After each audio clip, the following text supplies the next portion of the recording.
Assalamualaikum warahmatullahi wabarakatuh. Alhamdulillah kita ketemu lagi membahas tentang apa kata Tuhan dan apa kata orang. Nah, sekarang kita memasuki periode episode ke-53. Kita membahas syarat cukup di dalam kita bagaimana kita memahami ayat-ayat Al-Qur'an.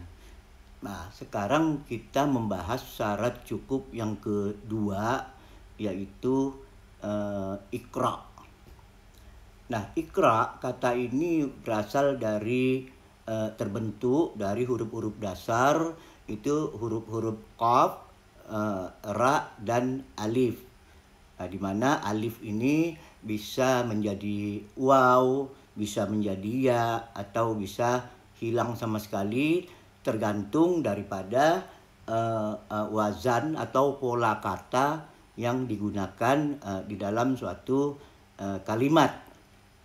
Nah, huruf dasar ini memiliki makna yang merujuk pada himpunan atau kumpulan atau penyatuan segala hal atau segala sesuatu untuk menghasilkan atau untuk mengeluarkan bentuk baru atau dalam bentuk yang lain. Nah, ini makna dasar yang dibentuk dari huruf dasar tadi gitu.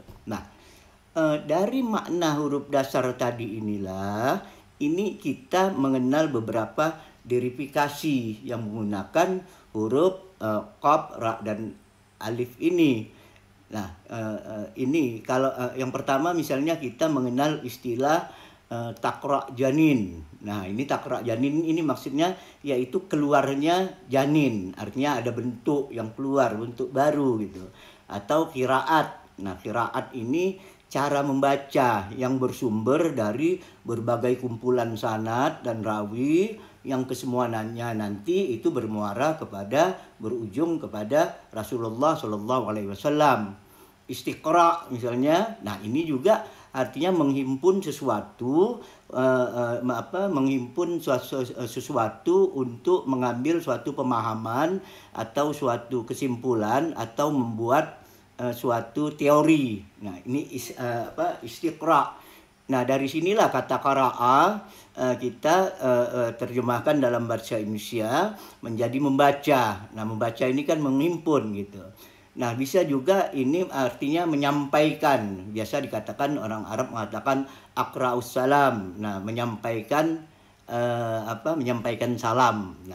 Nah, dari pemahaman inilah kata yaqra ini kita terjemahkan di dalam artinya membaca. Tapi membaca di sini ini bukan mengharuskan harus adanya huruf, tapi bisa juga membaca tidak menggunakan huruf, misalnya membaca alam, membaca situasi, dan lain sebagainya.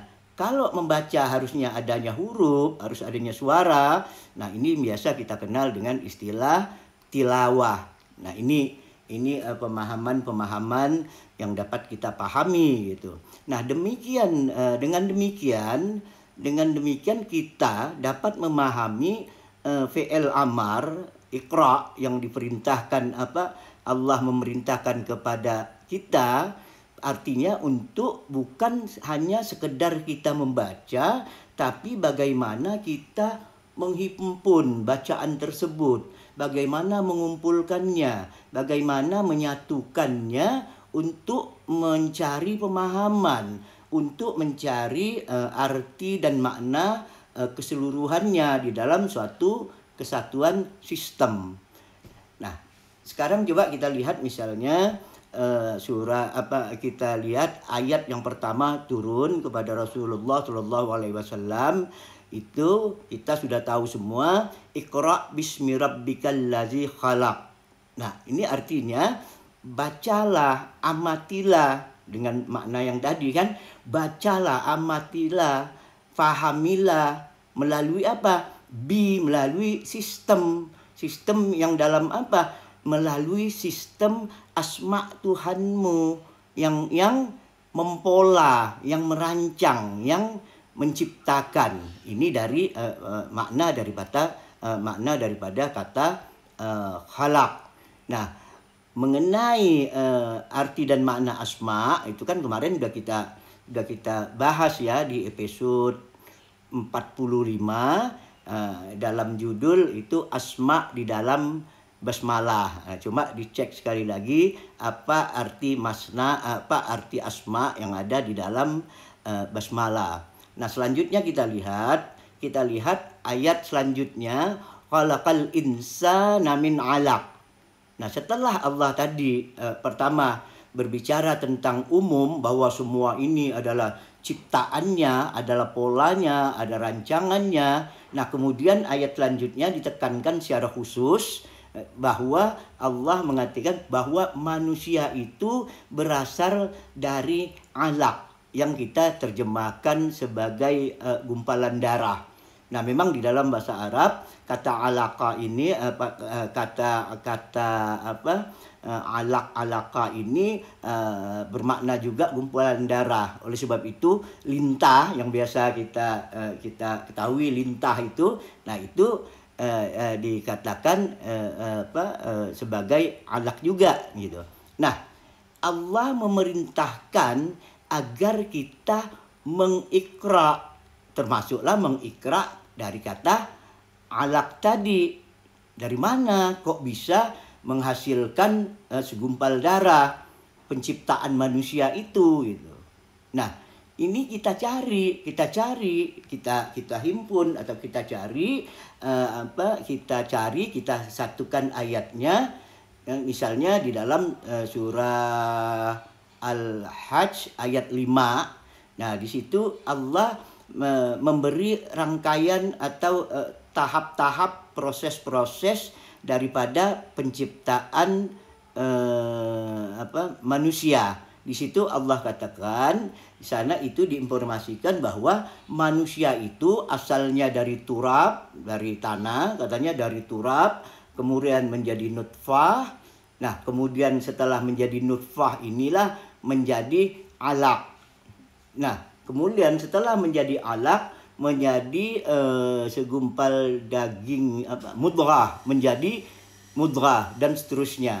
Artinya di sini bahwa kita sudah memahami bahwa al-alaq itu sebenarnya sebelumnya itu berasal dari nutfah. Nutfah itu sebelumnya berasal dari turab. Nah, biasa diterjemahkan dari tanah, kemudian menjadi setetes mani, kemudian menjadilah segumpal darah. Nah, jadi disinilah kita memahami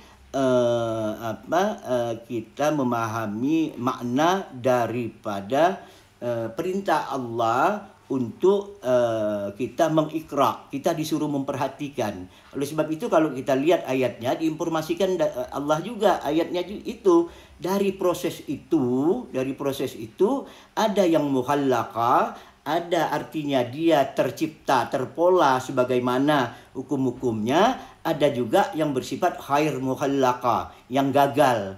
Yang gagal artinya cacat, keguguran segala macam. Nah, ini proses-proses melalui proses-proses wujud hukum wujud. Nah, disinilah pentingnya kita untuk melakukan ikra terhadap Al-Quran. Nanti kemudian kita lanjutkan ayatnya di episode yang ke-54. Saya kira cukupkan sekian dulu. Assalamualaikum warahmatullahi wabarakatuh.